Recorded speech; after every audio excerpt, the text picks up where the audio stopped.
Bom, para começar, nós temos desishon. Com o Raad van Ministers de djarason último. Bem, com nossa papia, tocando a ideia, quanto vai versoepel e arbeidsvoorwaarden dan kan uma medida ribaje para ambtenaren com outro gesubsidieerde instellingen. Loke nossa decidi é djarason que passa com o ministro de BPD, que também vai conversar, só sei que de lei também com o CGOA, ora tá trata posicionele kosnang, assim na que botinho vai CGOA promete que vai chegar numa decisão.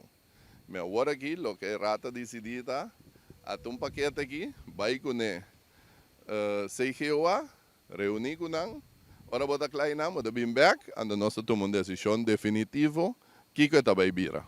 Esaki botuma, ja, nós também assim kaba den dosimang.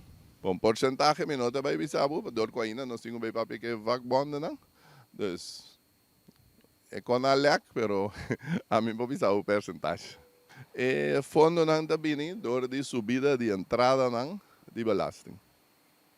Então, esse é natural da cai bau de Ministério das Finanças.